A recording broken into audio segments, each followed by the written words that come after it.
Voter card দিতে হবে কিংবা প্যান কার্ড, সে বিষয়টা নিয়ে এই বিষয়ে আমি কমেন্ট করার লোক নই। আপনি ট্রাফিক নিয়ে আমাকে কোশ্চেন করেন। স্যার একটা নতুন দেখা যাচ্ছে যে ট্রাফিকের একটি নতুন নিয়ম মানে মানে কোথায় কোথায় টোটো উঠবে এবং কোথায় কোথায় উঠবে না।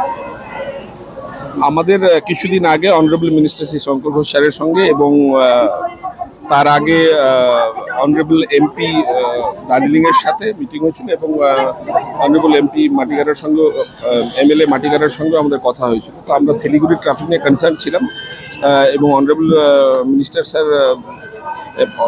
এমএলএ শিলিগুড়ি স্যার আমাদেরকে কিছু গাইডলাইন দিয়েছিলেন। তার বেসিসে আমরা গতকাল এখানে Volvo bus Tenzing Norgay private bus terminus থেকে ছাড়ছে যাতে সন্ধ্যাবেলার রাস্তাটা ফ্রি থাকে এবং লাইকওয়াইজ আমরা টোটো অ্যান্ড 3 হুইল যে অটো সেগুলো রেস্ট্রিকশনস করছি।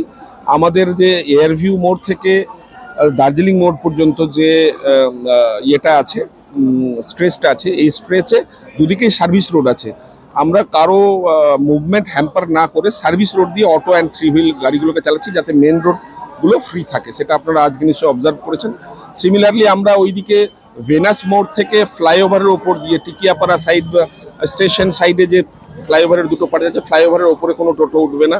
সিমিলারলি আমাদের দার্জিলিং মোড় শালবাড়ির দিক থেকে যে টোটোগুলো আসে সেই টোটোগুলোকে আমরা যারা শালবাড়ির থেকে ভেতরের দিকে বিভিন্ন জায়গা থেকে আসে আপ টু দার্জিলিং মোড় অ্যালাউড, আর দার্জিলিং মোড়ের পর থেকে they have to take U turn. তো we are restricting this vehicles যাতে আমাদের মেন রোডগুলো যে শিলিগুড়ি যেগুলো life line Hill Cart Road, Sevoke road, highway এগুলো ফ্রি থাকে এবং মানুষের যাতায়াতের কোনো অসুবিধা না হয়। নতুনও মনে হয় দেখা যাচ্ছে যে হেলমেট যারা পরবে না তাদের অন স্পট ফাইন। আমাদের অনারেবল সিএম এবং গভর্নমেন্ট অফ ওয়েস্ট বেঙ্গলের ক্লিয়ার ইনস্ট্রাকশনস আছে, রাস্তায় ট্রাফিক রুলস মেনে সবাইকে চলতে হবে and helmet is one of the important criteria. কারণ প্রচুর অ্যাক্সিডেন্টস হয়, যারা হেলমেটের কারণে প্রচুর মানুষের ফ্যাটাল নন ফ্যাটাল ইনজুরি অ্যাক্সিডেন্ট হয়। তো সেই জন্য এটাকে প্রিভেন্ট করার জন্য আমাদের এটা এনফোর্স করতে হবে। ভলভো বাস বললাম তো আপনাদেরকে, ভলভো বাস যেহেতু সন্ধ্যাবেলা আমাদের প্রায় 150 ভলভো বাস এবং আরো 150 লং রুটের বিহার ঝাড়খণ্ডের বাস রাস্তা থেকে জাংশনের উপর দিয়ে ছাড়তো, বোর্ডিং ডিবোর্ডিং হতো। আমরা সেটাকে আস্তে আস্তে তেনজিং নরগে বাস টার্মিনাসের ভেতর থেকে ওদেরকে শিফট করে এখান থেকে বোর্ডিং হবে, ফলে রাস্তায় যানজটটা কমবে। মানে রাস্তায় তাহলে কোনো বাস দাঁড়াবে না, আপাতত দাঁড়াবে না, ওটা ফেজ ওয়াইজ আমরা করছি। এবং আলটিমেটলি একটা কথা বলে রাখি, আমাদের পরিবহন নগরে যে ট্রাক টার্মিনাস আছে সেটাকে গভর্নমেন্ট বাস টার্মিনাস হিসেবে ডেভেলপ করছে, সেটা কাজ চলছে।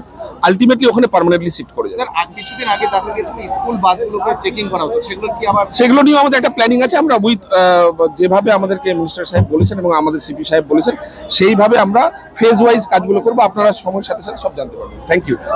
Elevate your career at IIHM Siliguri, organizers of the International Young Chef Olympiad. Earn a degree with placements in France and Mauritius. Now in Kalimpong,